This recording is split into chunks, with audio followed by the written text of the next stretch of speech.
అందరం కూడా ఒక నిమిషం మౌనంగా ఈ దివ్య పూజా బలిలో మనందరి యొక్క ఉద్దేశాలను ప్రత్యేకంగా ఈ శిలువ మార్గము ద్వారా మనం చేసినటువంటి పాటుల శ్రమ ఫలితాన్ని ఈ దివ్య బలి పూజ ద్వారా దేవుడు మనకు అనుగ్రహించాలి అని ఒక నిమిషం మన యొక్క ఉద్దేశాలన్నీ కూడా మరి పీఠం మీద ఉంచుతూ ప్రభు అయినటువంటి దేవుని పుత్ర పవిత్రాత్మ నామమున ప్రభు మీతో ఉండునుగాక. ప్రభునందు ప్రియ సహోదరి సహోదరులారా,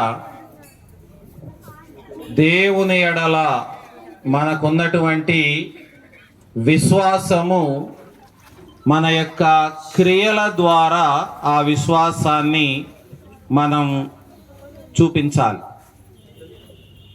పూర్వవేదంలో ప్రవక్తల ప్రవచనాలు, ధర్మశాస్త్రము ఈ రెండు కూడా క్రీస్తు ప్రభు యొక్క శిలువ శ్రమల మరణ పునరుత్థానాన్ని గురించి సుమారు 2000 సంవత్సరాల క్రితమే ప్రవచనాలు, ధర్మశాస్త్రం ప్రభు యొక్క రక్షణ కార్యాన్ని వివరించాయి. మరి ఈనాడు క్రీస్తు ప్రభు వాక్యము ద్వారా ఆనాడు ఇశ్రాయేలు ప్రజల్లో తలెత్తినటువంటి సమస్య, మరి ఈయన దేవుని కుమారుడు కాదు అనేటటువంటి ఒక భేదాభిప్రాయాన్ని వారు వారి జీవితంలో అనుసరిస్తూ ఉన్నారు. అప్పుడు ప్రభు చెబుతూ ఉన్నటువంటి మాట, మీరు ధర్మశాస్త్రాన్ని ప్రవక్తల నాడు వాక్యము ద్వారా సెలవిస్తున్నారు.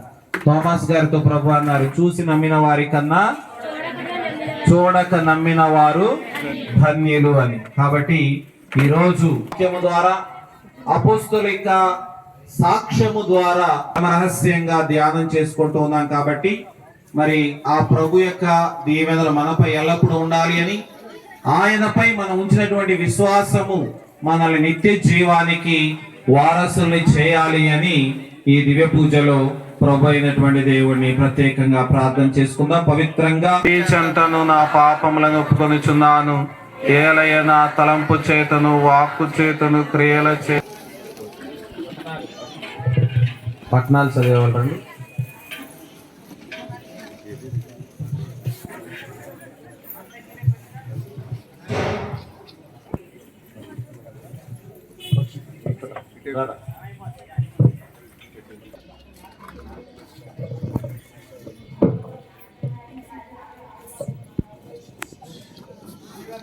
అతడు దేవదూతలను పంపి తనని సేవించు వారిని కాపాడును.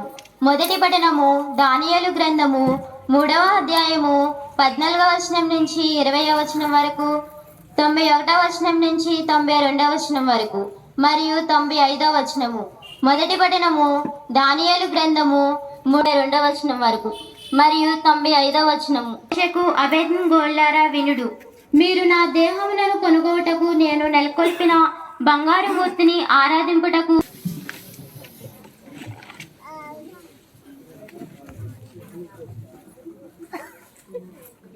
ప్రభువు మీతో ఉండును గాక.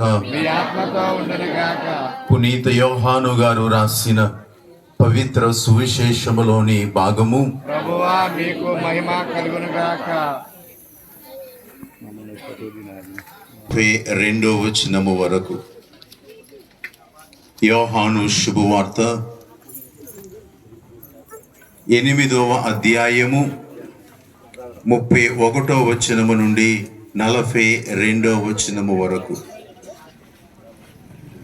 అప్పుడు యేసు తనను విశ్వసించిన యూదులతో, మీరు నా మాటపై నిలిచి ఉన్నచో నిజముగా మీరు నా శిష్యులై ఉందురు, మీరు సత్యమును గ్రహించెదరు, సత్యము మిమ్ము స్వతంత్రులను చేయును అనెను. మేము అబ్రహాము వంశీయులము, మేము ఎన్నడూను ఎవరికిని దాసులమై ఉండలేదు, మీరు స్వతంత్రులగుదురు అని ఎటులా చెప్పగలరు అని వారు అడిగిరి. అందుకు యేసు, నేను మీతో నిశ్చయముగా చెప్పుచున్నాను, పాపము చేయు ప్రతి వాడును పాపమునకు దాసుడు. దాసుడు ఎల్లప్పుడూ ఇంటిలో నివసించడు, కానీ కుమారుడు ఎల్లప్పుడూ నివసించును. కుమారుడు మిమ్ము స్వతంత్రులను చేసిన ఎడల నిజముగా మీరు స్వతంత్రులై ఉందురు. మీరు అబ్రహాము వంశీయులని నేను ఎరుగుదును, అయినను మీరు నా వాక్కును అంగీకరింపరు. కనుక నన్ను దేశము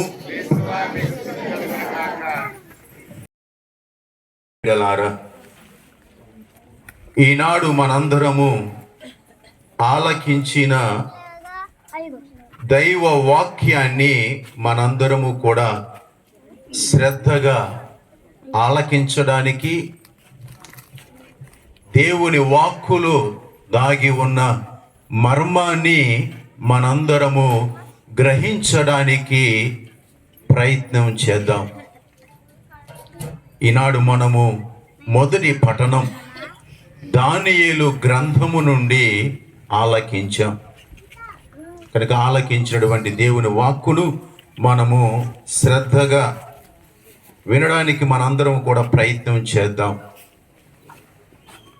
అనన్య, మిషాయేలు, అజరయ. ఎవరు వీళ్ళు? ఎవరు వీళ్ళు?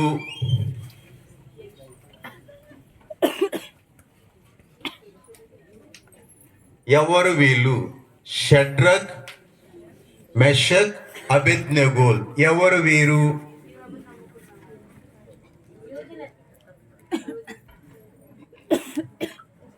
ఎవరు వీళ్ళు? ఇప్పుడు మాట్లాడండి. ఎవరు వీళ్ళు? దానియేలు గ్రంథం 1వ అధ్యాయం 7వ వచనం చదవండి.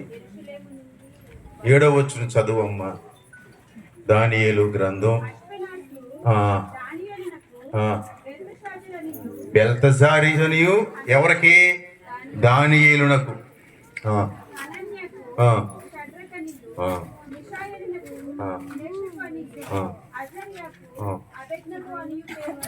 ఎవరు వీళ్ళు? ఇప్పుడు అర్థమైందా? షడ్రకు, మెషకు, అబెద్నెగోలు అన్నా అమ్మా నిర్మల. షడ్రక్, మెషక్, అబెద్నెగోలు అనన్నా అనన్య, మిషాయేలు, అజరయ అన్న ఒక్కలే. వీరు దానియేలు మిత్రులు, దానియేలుకు స్నేహితులు, మిత్రులు. దేవుణ్ణి నమ్ముకున్నటువంటి వాళ్ళు. వాళ్లకు ఒక ఆపద వచ్చినది. ఏమిటి ఆపద? బాబిలోనియాను పాలిస్తూ ఉన్న ఆ రాజు నెబుకద్నెజర్, ఆయన కొలిచే అన్య దైవములను వీళ్ళను కొలవమన్నారు.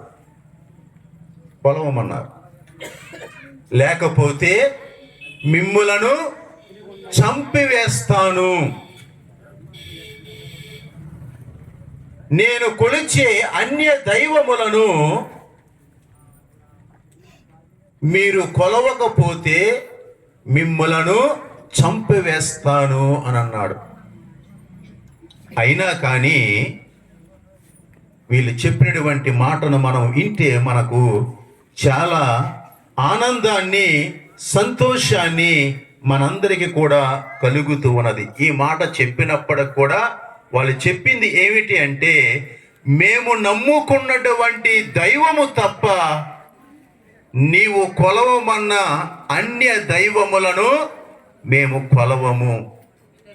మా ప్రాణాలను నీవు తీసినప్పటికీ మేము నమ్ముకున్నటువంటి దేవుడు మరలా మేము జీవించేటట్లు చేస్తాం.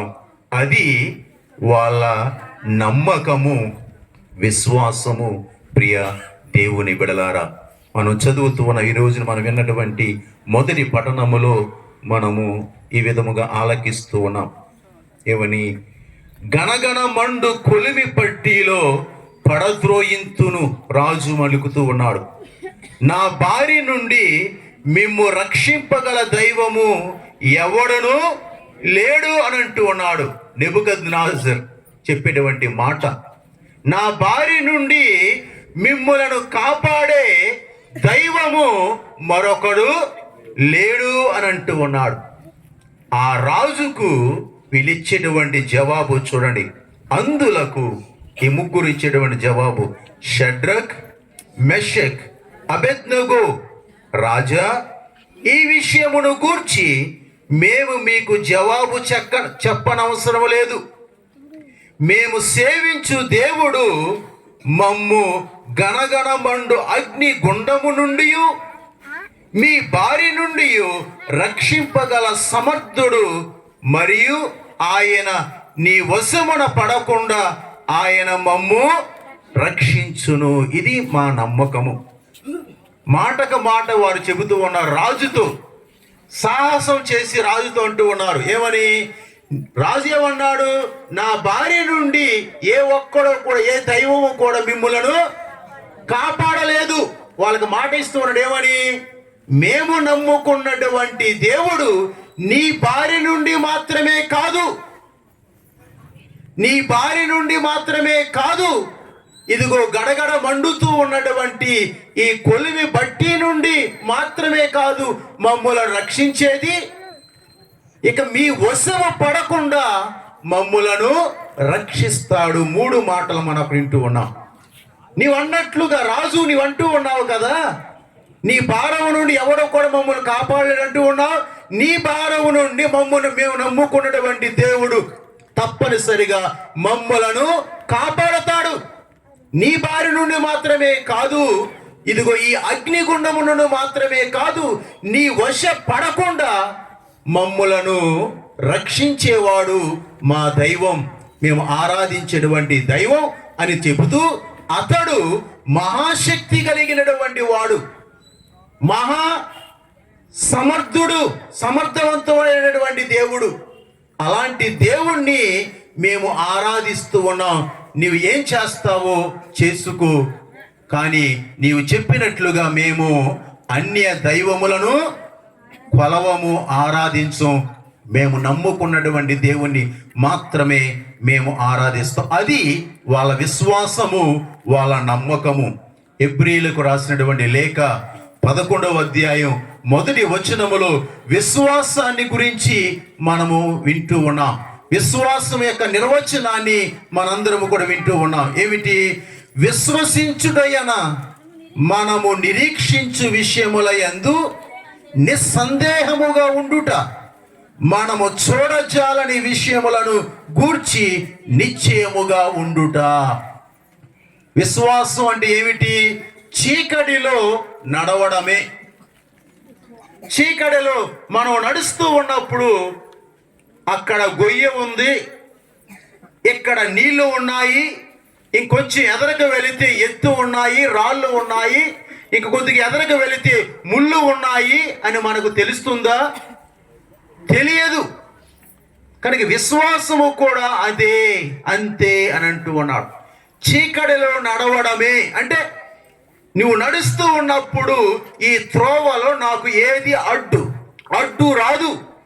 నేను నమ్ముకున్నటువంటి దేవుడు నేను సురక్షితముగా, క్షేమముగా ఈ రోడ్డు గుండా ప్రయాణము చేసి నా గమ్యాన్ని చేరుకుంటాను. నేను నమ్ముకున్నటువంటి దేవుడు నాకు తోడుగా ఉంటాడు, నాకు ఎటువంటి ఆపద నాకు రాదు అన్నటువంటి నమ్మకము ఆ భక్తుడికి ఉన్నది. అది చీకటిలో నడవడం అని అంటే నిస్సందేహముగా. మనం విన్నాం కదా, ప్రభు థోమాసుతో చెప్పాడు. ఏమన్నాడు? థోమాస్, నీవు నన్ను చూచి నమ్ముతూ ఉన్నావయ్యా, చూడక విశ్వసించేవాడు, చూడక నమ్మేవాడు ధన్యుడు అని అంటూ ఉన్నాడు. ఈ రోజుల్లో మనకి ఏమొచ్చాయి? జాన్, ఏమొచ్చాయి? నీకు లేదా ఫోను? మామూలు ఫోనే ఉంది, అది అవుతుందా? నువ్వు అక్కడ ఉన్నావా లేదా? ఎలాగ నిరూపించాలి? వీడియో కాల్ చేయి. లేదు నేను అక్కడే ఉన్నాను అర్థమవుతుంది. లేదు అక్కడ కాదు, నువ్వు ఉన్నది ఎక్కడ ఉన్నావు, నీవు వీడియో కాల్ చేయి. అప్పుడే తర్వాత ఇంకా అంటున్నారు అర్థమవుతుంది, నాకు తెలియనటువంటి లొకేషన్ పెట్టు. చూడండి ఇదే ఈరోజు ఇదివరకు ఏమున్నాయి, లొకేషన్లు ఉన్నాయా, వీడియోలు ఉన్నాయా, ఏమీ లేదు. పలానా చోట ఉన్నాను అని అంటే అర్థమవుతుంది, మనం నమ్ముతాం, మనం సరే నువ్వు తొందరగా వచ్చేయమని అంటాం. ఈ రోజుల్లో ఇవన్నీ కూడా వచ్చాయి. కనుక తోమాస్ అర్థమవుతుంది, నీవు నన్ను చూచి విశ్వసించావు, చూడక నన్ను విశ్వసించువాడు ధన్యుడు అని అంటూ ఉన్నాడు. అలాగే మనం ఎబ్రీయులకు రాసినటువంటి లేఖలో మనం విన్నాము, విశ్వాసం అంటే నిస్సందేహము లేకుండా, సందేహము లేకుండా, అనుమానము లేకుండా దేవుని ప్రణాళికల యందు, దేవుని పరమ రహస్యముల యందు మనందరము కూడా నమ్మకము కలిగి జీవించడమే విశ్వాసము, నమ్మకము. అలాగా దానియేలు ప్రాణ స్నేహితులు ఈ ముగ్గురు వాళ్లకు ప్రాణం పోతుంది అని ముందు తెలిసినప్పటికీ కూడా ప్రాణం పోయినా పర్వాలేదు, మరలా మేము జీవించేటట్లు మా దేవుడు చేస్తాడు. అది వాళ్ళ నమ్మకం, వాళ్ళ విశ్వాసం. ప్రియ దేవుని బిడలారా, బైబిల్ గ్రంథములో విశ్వాసం అని మనం వినగానే మనకు గుర్తుకు వచ్చేది ఎవరు? అబ్రహాం. గలతీలకు రాసిన లేఖ 3వ అధ్యాయం 6వ వచనం, అతడు అనగా అబ్రహాం దేవుణ్ణి విశ్వసించెను, ఆ విశ్వాసము అతనికి నీతిగా ఎంచబడెను అని అబ్రహామును గూర్చి లేఖనము చెప్పుచున్నది. అబ్రహాం దేవుణ్ణి నమ్మాడు. ఎప్పుడు? ఎంతవరకు? తాను జీవించనంత కాలము. దేవుని ప్రణాళికలను నమ్మాడు. దేవుని వాగ్దానం తన యందు నెరవేరుతుందని అబ్రహాము నమ్మాడు, విశ్వసించాడు. ఆయన విశ్వసించినటువంటి ఆ నమ్మకమును బట్టి దేవుడు అబ్రహామును నీతిమంతునిగా ఎంచాడు, నీతిమంతునిగా పరిగణించాడు, నీతిమంతునిగా మన అందరి ఎదుట ఉంచాడు. ప్రియ దేవుని బిడలారా, రోమీలకు రాసిన లేఖ 4వ అధ్యాయం 3వ వచనం, అబ్రహాం కాదు, ఎందుకంటే ఆయన ముందు, వాగ్దానానికి ముందు ఆయన పేరు అబ్రాం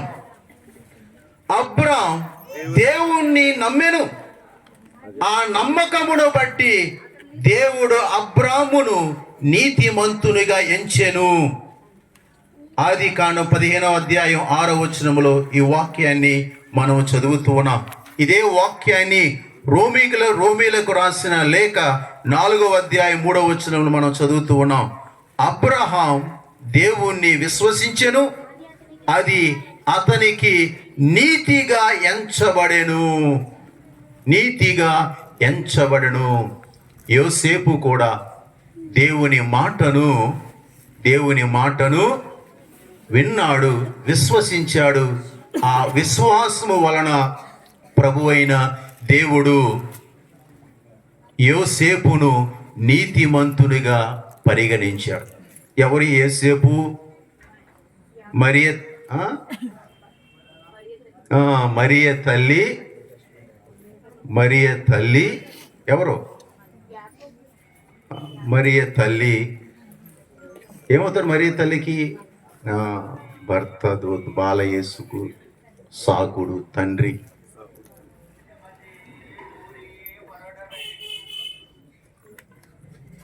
యాకోబు కుమారుడు పూర్వ నిబంధన, నేను మాట్లాడేది నూతన నిబంధన. అర్థమవుతుందా?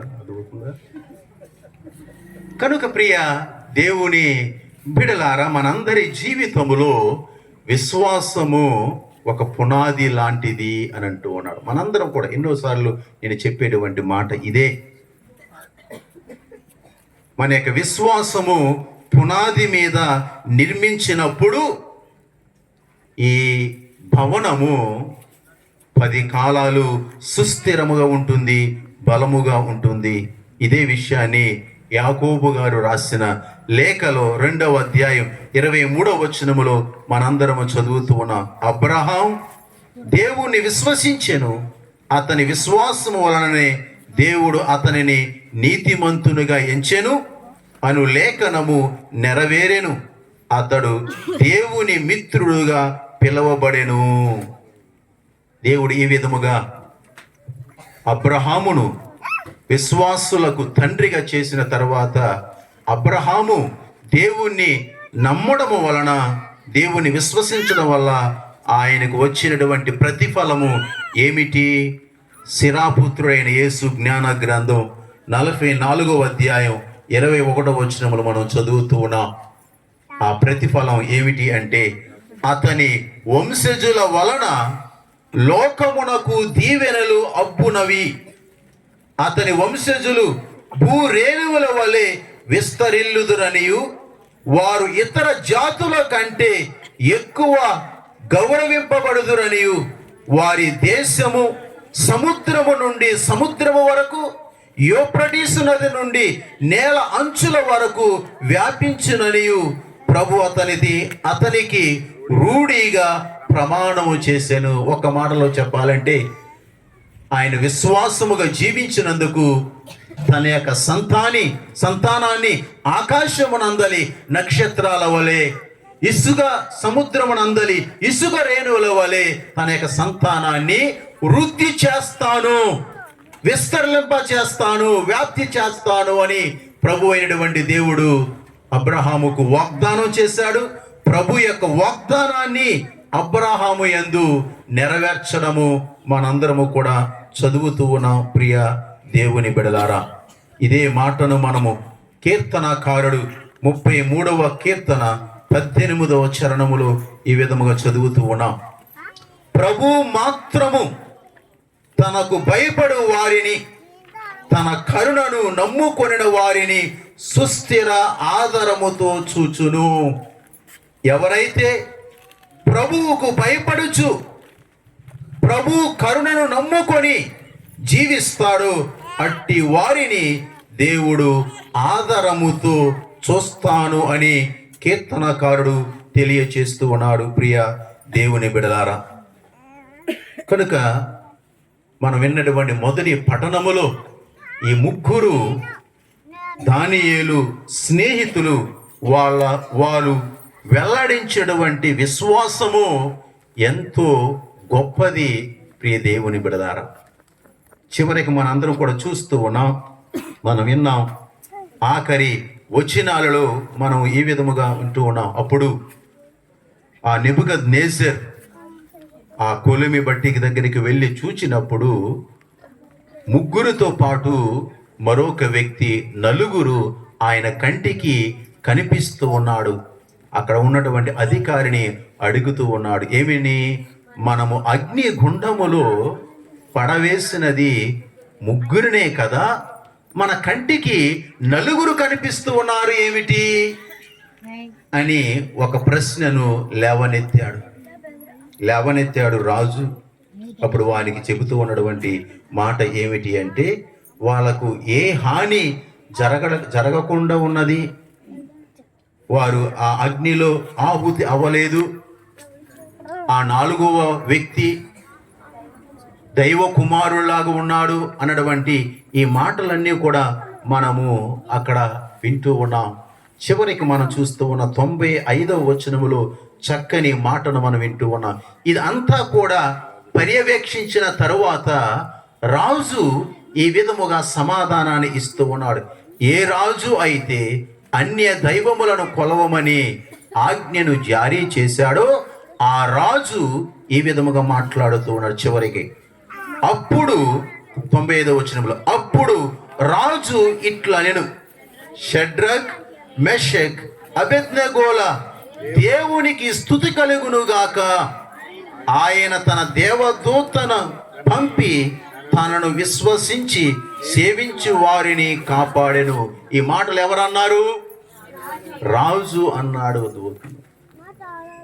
రాజు అన్నాడు, ఇదిగో షడ్రక్ మెషక్ అబేద్నెగో ఏ దేవుణ్ణి అయితే వాళ్ళు నమ్మారో ఆ దేవుడు తన దూతను పంపి ఈ అగ్ని గుండము నుండి కాపాడాడు అని రాజు స్వయముగా పలకడం మనందరికీ కూడా ఆశ్చర్యాన్ని కలిగిస్తూ ఉన్నాయి. ప్రియ దేవుని బిడలారా, అప్పుడు వారు ఏమంటూ ఉన్నారు? వారు నా ఆజ్ఞ మీరి తమ శరీరములకు ముప్పు తెచ్చుకొని కూడా తమ దేవునికి తప్ప అన్య దైవములకు మ్రొక్కరైరి. అంటే మీకు ప్రాణహాని ఉన్నది అని చెప్పినప్పటికీ కూడా ఈ అన్య దైవములను వారు కొలవలేదు, కనుక వారి యొక్క విశ్వాసము దృఢమైనది అని రాజు స్వయముగా మాట్లాడడం మనందరం కూడా చూస్తూ ఉన్నాం. ప్రియ దేవుని బిడ్డలారా, అదే మన దైనందిన జీవితంలో అలాంటి సమస్య వచ్చినప్పుడు లేదా అలాంటి కష్టం వచ్చినప్పుడు మనం ఏం చేస్తాం? మన ప్రాణాలను కాపాడుకోవడానికి సరే అని చెప్పేసి ఆ రాజు చెప్పినట్లుగా అన్య దైవములను మనందరము కూడా ఆరాధించడానికి అడుగు ముందుకు వేస్తాం. కానీ ఈ మిత్రులు అడుగు వెనుకకు వేశారు. చివరికి వాళ్ళు నమ్ముకున్నటువంటి దేవుడు ఆ అగ్ని గుండము నుండి వారిని రక్షించాడు. చక్కని పాట ఉన్నది కదా, చక్కని పాట ఉన్నది. ఏమిటది? దానియేలును సింహపు బోను నుండి వారిని అది పాడేది కదా ఇప్పుడు. అలాగ వారిని రక్షించడం, కాపాడడం మనందరం కూడా చూస్తూ ఉన్నాం. అలాగే ఈ శ్రమల కాలంలో మన యొక్క విశ్వాసం పరీక్షించబడుతూ ఉన్నది. మన యొక్క విశ్వాసము పరీక్షించబడుతూ ఉన్నది. సొలొమోను జ్ఞాన గ్రంథం 16వ అధ్యాయం 26వ వచనం ఈ విధంగా చదువుతూ ఉన్నాం. ప్రభు ఈ సంకట వలన పొలములో పండిన పంటలు తమను పోషింపజాలవనియు నిన్ను నమ్మిన వారిని నీ వాక్కే పోషించుననియు నీ అనుంగు పిల్లలు గుర్తింతురుగాక. నీ పొలములో పండిన పంట నిన్ను పోషింపజాలదేమో, కానీ నీవు నమ్ముకున్నటువంటి నీ దేవుని వాక్కు నిన్ను పోషిస్తూ ఉన్నది, నీకు జీవాన్ని ఇస్తూ ఉన్నది అని మనందరం కూడా చదువుతూ ఉన్నాం. కొరింథీయులకు రాసినటువంటి 2వ లేఖ 5వ అధ్యాయం 7వ వచనములు మనం ఈ విధంగా చదువుతూ ఉన్నాం. మనము దృష్టి వలన కాక విశ్వాసము వలన నడుచుకొనుచున్నాము. ఇంతకు ముందు మీకు చెప్పినట్లుగా మనము దృష్టి వలన కాదు మనం నడిచేది, మనము విశ్వాసం వలన నడవాలి అని దేవుని యొక్క వాక్యము మనందరికీ తెలియచేస్తున్నది. అందుకే మనకు విశ్వాసపు భౌతిక నేత్రాలతో పాటు మనకు విశ్వాసపు ఆధ్యాత్మిక నేత్రాలు మనకు ఉండాలి. భౌతిక చూపు ఉండొచ్చేమో, కానీ ఆధ్యాత్మికముగా మనము గ్రుడ్డివారమై ఉండవచ్చు. కనుక నీవు నేను మనందరము కూడా నడిచేది దృష్టి వలన కాక విశ్వాసము వలన మనందరము కూడా నడవవలయును అని అంటూ ఉన్నారు. ఈ రీతిగా ఈ ముగ్గురు దానియేలు మిత్రులు దృష్టితో కాక విశ్వాసము వలన వారు ముందుకు నడిచారు. ప్రియ దేవుని బిడలారా, శిరాపుత్రుడైన యేసు జ్ఞాన గ్రంథం 2వ అధ్యాయం 5-6 వచనములు. కుంపటిలో పుటము వేయుట బంగారమునకు పరీక్ష, శ్రమలకు గురియగుట నరునికి పరీక్ష. ప్రభువును నమ్మెదవేని ఆయన నిన్ను కాపాడును, రుజుమార్గమున నడుచుచు ప్రభువును విశ్వసింపుము అని అంటూ ఉన్నాడు. మన దైనందిన జీవితంలో ఎన్నో పరీక్షలకు మనము గురి అవుతూ ఉంటాం. ఎన్నో కష్టాలు, ఎన్నో బాధలు మనకు వస్తూ ఉంటాయి.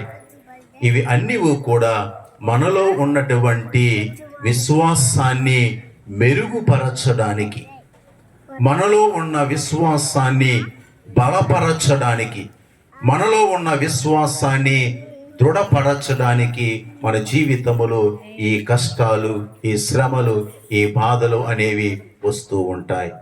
ఎవరైతే సహనముతో ఉంటారో, ఓర్పుతో ఉంటారో, విశ్వాసం మీద నిలకడగా నిలబడతారో అట్టి వాడు దైవ దీవెనలకు పాత్రులు అవుతారు. కనుక అలాంటి దైవ దీవెనలకు, దైవ అనుగ్రహాలకు మనందరినీ పాత్రులను చేయమని మనలో ఉన్నటువంటి విశ్వాసాన్ని బలపరచమని ఈ దివ్య పూజలు మనందరం కూడా ప్రార్థన చేద్దాం. అదే సువార్త పట్టణములు కూడా విన్నాం. విశ్వాసము లేనటువంటి యూదులు మాట్లాడుతూ ఉన్నారు, మేము అబ్రహాము సంతానం అంటూ ఉన్నారు. అయితే అబ్రహాము సంతానం అయితే అబ్రహాము నన్ను చంపాలని లేదా నన్ను నమ్మకుండా ఆయన ఉండలేదే. నన్ను నమ్మాడు, నన్ను విశ్వసించాడు కదా. అబ్రహాము సంతానం అని చెప్పుకున్నటువంటి మీరు అబ్రహాము చేయనటువంటి పనులు మీరు ఎలా చేస్తూ ఉన్నారు? కనుక మీరు అబ్రహాము సంతతికి చెందిన వారు కాదు, మీలో పరిపూర్ణమైన నిండు విశ్వాసము మీకు లేదు. అందుచేతనే మీరు నన్ను చంపాలి అని, నన్ను దైవ కుమారుడుగా, దేవుడుగా, దైవ శక్తితో నేను చేస్తూ ఉన్న అద్భుతాలను మీరు విశ్వసించడం లేదు. మీకు కళ్ళు ఉన్నప్పటికీ కూడా కళ్ళు మూసుకొని మీరు జీవిస్తూ ఉన్నారు అని ప్రభు అయినటువంటి దేవుడు వారందరికీ తెలియజేస్తున్నారు. కనుక ఈ పవిత్రమైన దివ్య పూజలో పాల్గొంటున్నటువంటి మనందరం కూడా ప్రత్యేక విధముగా ప్రార్థన చేస్తూ, దానియేలు స్నేహితులు ప్రాణాన్ని కోల్పోతాం, చనిపోతాం అని తెలిసినప్పటికీ కూడా దేవుని మీద వారికి ఉన్నటువంటి అచంచలమైనటువంటి విశ్వాసాన్ని నిరూపించుకున్నారు. అటువంటి దృఢమైన బలమైన విశ్వాసాన్ని మనందరికీ దయచేయమని, దేవునికి సాక్షులుగా జీవించడానికి దేవుడు ఎల్లప్పుడూ మనకు తోడ్పడమని ఈ పవిత్రమైన దివ్య పూజలు ప్రార్థన చేద్దాం. చల్లని ప్రేమామయుడు మనలను దీవించునుగాక. ఆమేన్. అందరం కూడా ఒక నిమిషం కళ్ళు మూసుకుని ప్రార్థన చేసుకుందాం. ప్రేమామయుడైనటువంటి మా సర్వేశ్వర, మా పరిశుద్ధ తండ్రి, నీ యొక్క పవిత్ర నామానికి వందనాలు మా ప్రభు. మరి ఈనాడు వాక్యము ద్వారా విన్నటువంటి విధంగా మా ప్రభువ, ఈనాడు మాలో ఉన్నటువంటి విశ్వాసాన్ని అబ్రహాము వలె బలపరచండి మా ప్రభువ. మరి దానియేలు ప్రవక్త మిత్రులు అననీయ, అజరియా, మిషాయేలు వలె మా యొక్క నమ్మకాన్ని ఆ ప్రభు పైన ఉంచి జీవించే భాగ్యాన్ని ప్రసాదించమని మేము ప్రార్థిస్తూ ఉన్నాం. ప్రత్యేకంగా మరి ఈనాడు ఈ శిలువ మార్గములో పాలు పంచుకున్నటువంటి ప్రతి ఒక్క బిడ్డను దీవించండి మా ప్రభువా. మరి ఈ శిలువ మార్గానికి ప్రత్యక్షంగా పరోక్షంగా సహాయ సహకారాలు అందించినటువంటి ప్రతి దాతను దీవించి ఆస్వాదించండి. ధన సహాయం చేసినటువంటి వారిని, శ్రమ సహాయం చేసినటువంటి వారిని, ప్రార్థనా సహాయం చేసినటువంటి వారిని నీ యొక్క దీవెనలతో అధికంగా కుమ్మరించండి. ప్రత్యేకంగా మరి సాగిపాడు గ్రామాన్ని, గ్రామంలో ఉన్నటువంటి ప్రతి ఒక్క బిడ్డను దీవించండి మా ప్రభువా. మరి వారికి మంచి ఆయురారోగ్యాలు, శాంతి సమాధానాలు దయచేయండి. మరి ఎవరెవరైతే అనారోగ్యంతో బాధపడుచు ఉన్నారో మా ప్రభువా, వారందరికీ నీ యొక్క స్వస్థతను దయచేయమని, మరి వ్యక్తిగత జీవితంలోనూ కుటుంబ జీవితంలోనూ మనశ్శాంతి కరువై జీవిస్తూ ఉన్నటువంటి వారికి నీ యొక్క శాంతి సమాధానాలు దయచేయండి మా ప్రభువా. ఇక్కడ చేరినటువంటి మా అందరినీ పరిపూర్ణ ఆశీర్వాదాలతో దీవించమని మా నాథుడైన క్రీస్తు ద్వారా ఈ మనవి చేయుచున్నాము తండ్రి. ఆమేన్. ప్రత్యేకంగా మరి ఈ సమయంలో కానుకలు సమర్పించే వాళ్ళు కానుకలు సమర్పించండి. అర్పణ గీతం పాడండి. అర్పణ ఇదిగో ఈ పేద హృదయం, అంకితమయ్యాది నీకు నిరతం. సుందరమౌని హృదయ సదనము, మందిరమయ్యా ప్రభు నీకు సతతం. అర్పణ ఇదిగో ఈ పేద హృదయం, అంకితమయ్యాది నీకు నిరతం. మనసుగాక మరి ఏమీ లేదు నీకియగాను ఓ దేవదేవ. మనసుగాక మరి ఏమీ లేదు నీకియగాను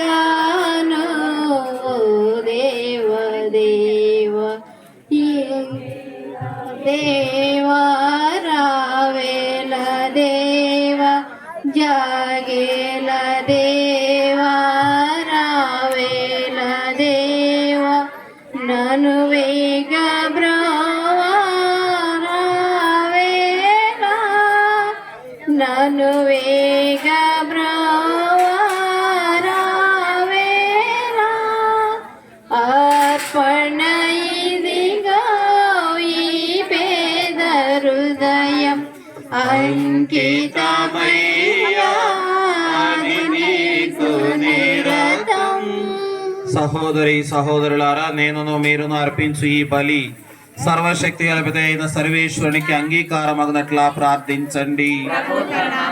మహిమల కొరకును తన ప్రయోజనం కొరకును తన పవిత్ర శ్రీ సభ ప్రయోజనం కొరకును మీ కర్మల ద్వారా ఓ ప్రభువా, మేము ఈ కానుకలను మరలా మీ దివ్య నామ గౌరవార్థము అర్పింపవలనడు ఆశయముతో నీవే మాకు వీటిని వసగితి దయతో స్వీకరించి వీటిని నిత్య జీవమసుగా ఔషధములుగా మార్చి మాకు ప్రసాదింపుము. మా ప్రభు అయిన క్రీస్తు ద్వారా ఈ మనవి చేయుచున్నాము. ప్రభు మీతో ఉండునగాక. మీ మనస్సులను ఉన్నతమునకు త్రిప్పుము. మా దేవుడైన ప్రభువునకు కృతజ్ఞత తెలుపుదము. ప్రభు అయిన దేవా, పావన పితా, సర్వశక్తి గల నిత్య సర్వేశ్వర, మేము ఎల్లప్పుడూ ఎచ్చోటను నీకు కృతజ్ఞత వందములు చెల్లించుట యుక్తము, న్యాయము, ధర్మము, రక్షణదాయకము. ఎందుకనా నీ కుమారుని రక్షణాత్మకమైన శ్రమల మరణము ద్వారా ఈ లోకమంతయు మహోన్నతమైన నీ అనంత శక్తిని వెల్లడించు భాగ్యమునకు నోచుకున్నది. ఏలైనా అద్భుతమైన శిలువ మహత్వము ద్వారా ప్రపంచముపై నీవు విధించిన తీర్పును, శిలువ వేయబడిన క్రీస్తు అధికారమును విదితము చేయబడినది. కావున సర్వేశ్వర, సకల దూతలతోనూ పునీతులతోనూ ఏకమై మేము మిక్కిలి ఆనందముతో నీకు కృతజ్ఞతలు తెలుపుట ఎట్లనగా, దళాధిపతి అయిన సర్వేశ్వరుడు పవిత్రుడు పవిత్రుడు పవిత్రుడు, పరలోకమును భూలోకమును మీ మహిమతో నిండి ఉన్నవి. మహోన్నతమున హోసన్న, ప్రభునామమున వేంచేవారు ధన్యులు. ఓ ప్రభువా, నీవు నిక్కముగా పవిత్రుడవు, సర్వ పవిత్రతకు ఓడేయు నీవే. కనుక నీ పవిత్ర ఆత్మ ద్వారా ఈ కానుకలను పరిశుద్ధపరచ ప్రతిమాలు పొందుచున్నాము. ఈ విధముని మా కొరకు మా ప్రభు అయిన యేసు క్రీస్తు శరీర రక్తములు అగునుగాక.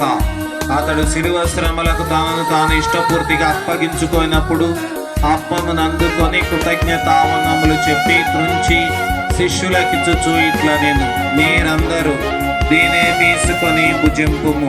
ఏలయనా ఇది మీ కొరకు అప్పగింపబడనున్న నా శరీరము.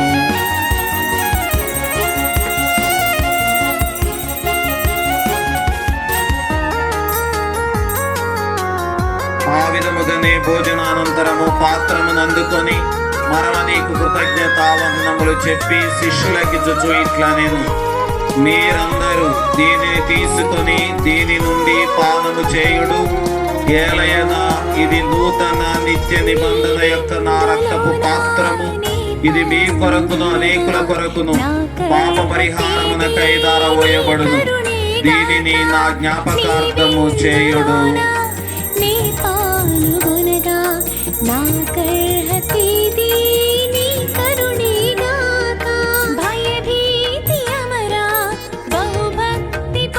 ఇది విశ్వాస రహస్యము. ప్రభువా, మీ మరణమును ప్రకటించడము, మీ ఉత్థానమును చాటడము మీరు మరలా. కనుక తండ్రి, క్రీస్తు మరణమును ఉత్థానమును స్మరించుచు జీవమునసుగి అప్పమును రక్షణ పాత్రమును మీకు సమర్పించుకొనుచున్నాము. నీ సముఖమును నిలిచి నీకు పరిచర్య చేయుటకు మమ్ము పాత్రులుగా చేసినందుకు నీకు వందనములు తెలుపుచున్నాము. క్రీస్తు శరీర రక్తములందు పాలివారమగు మమ్ము పవిత్రాత్మ ద్వారా ఐక్యపరచమని బ్రతిమాలు కొనుచున్నాము.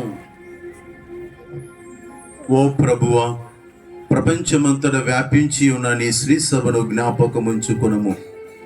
మా ఫ్రాన్సిస్ జగద్గురువును, మా జయరావు పీఠాధిపతిని, గురువులందరితో పాటు మమ్మును నీ ప్రేమ యందు పరిపూర్ణులను చేయము. ఉత్థానమగుదము నమ్మికతో చనిపోయిన మా సహోదరి సహోదరులను నీ కనికరమందు చనిపోయిన వారందరినీ జ్ఞాపకముంచుకునము. వారిని నీ దివ్య ప్రకాశములోనికి చేర్చుకునము. మా అందరిపై దయచూపి దేవుని కన్యతలేగు మరియ మాతతోను పునీత పుస్త్రులతోను ఆది నుండి నీకు సేవ చేసిన పుణ్యాత్ములందరితోనూ మాకు నిత్య జీవితములో భాగమును దయచేయము. అప్పుడు వారితో కలిసి మేము నీ కుమారుడు యేసు క్రీస్తు ద్వారా నిన్ను స్తుతించి మహిమపరచుదము.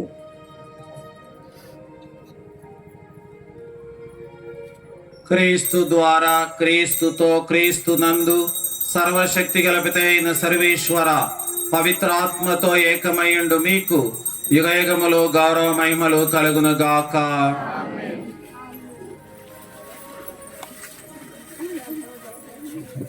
మన రక్షకుడిచ్చిన పరమోపదేశమును అనుసరించి ప్రార్థింప సాహసింతము. పరలోకమందుండెడు మా యొక్క తండ్రి,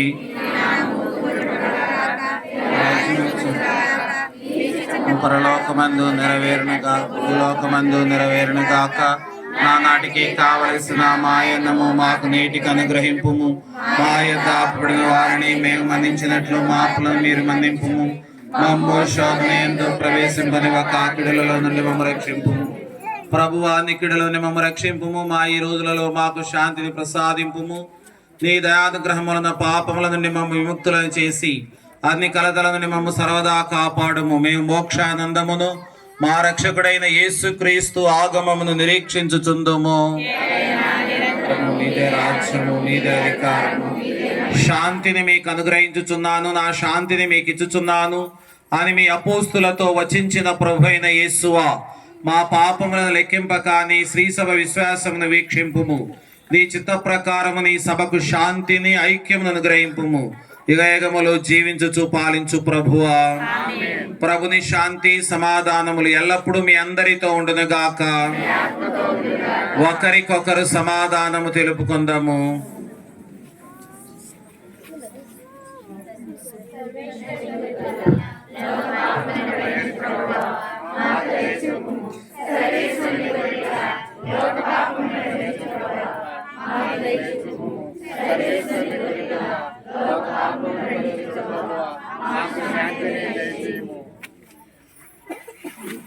ఇదిగో సర్వేశ్వరుని గొర్రె పిల్ల, ఇదిగో లోకము యొక్క పాపములను పరిహరించడి వారు. గొర్రె పిల్ల విందుకు పిలువబడిన వారు ధన్యులు.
జరిగి పూజ జరిగే వరకు కూడా అనేకమైనటువంటి ఆటంకాలు ఎదురైనా కూడా ఇది మనుషుల కార్యం కాదు, దేవుని కార్యం. కాబట్టి దేవుడు ఈ విధంగా జరిపించుకున్నందుకు ముందుగా ఆ త్రిత్వేక సర్వేశ్వరునికి మనందరం కూడా ప్రత్యేకమైనటువంటి కృతజ్ఞతలు తెలియజేసుకుందాం.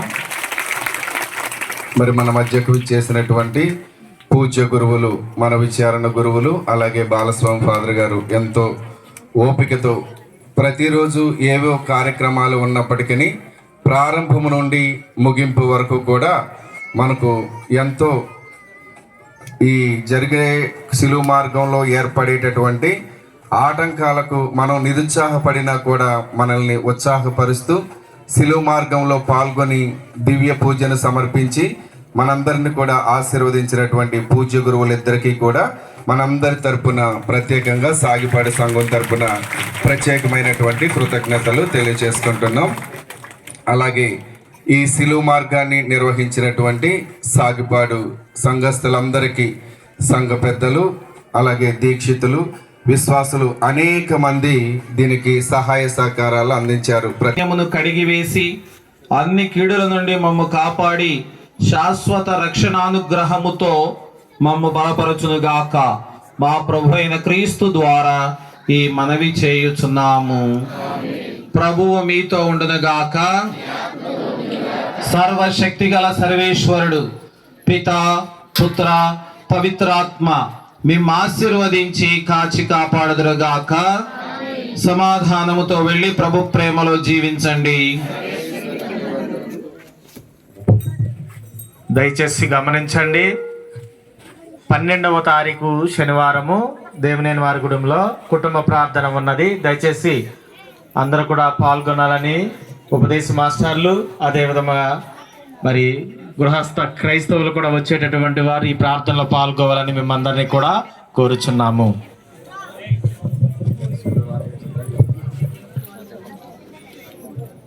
దీక్ష సహోదరులందరికీ కూడా మనవి, మన యొక్క విచారణలో ఉన్న ప్రతి ఒక్క సంఘస్థులందరికీ కూడా మనవి, 11వ తారీఖు అనగా శుక్రవారం నాడు చీపురుగూడెం గ్రామములో బహిరంగ సిలువ మార్గం జరుగుతున్నది. సమయము 4 గంటలకు సిలువ మార్గం ప్రారంభమవుతున్నది. కావున సంఘస్థులు మేమందరినీ ప్రేమతో ఆహ్వానిస్తూ ఉన్నాము.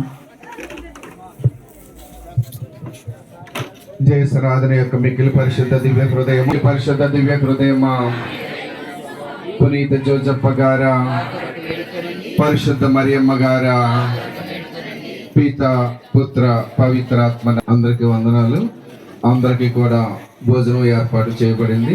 వారందరూ కూడా క్రమంగా భోజనం చేసి వెళ్ళాలని మనం చేస్తున్నాం. స్థానికంగా ఉన్నటువంటి వారు, బయట గ్రామాల నుండి వచ్చినటువంటి మరి దీక్షితులు, విశ్వాసులకు ముందుగా అవకాశం కల్పించాలని మీకు ప్రత్యేకంగా మనవి చేస్తూ ఉన్నాం.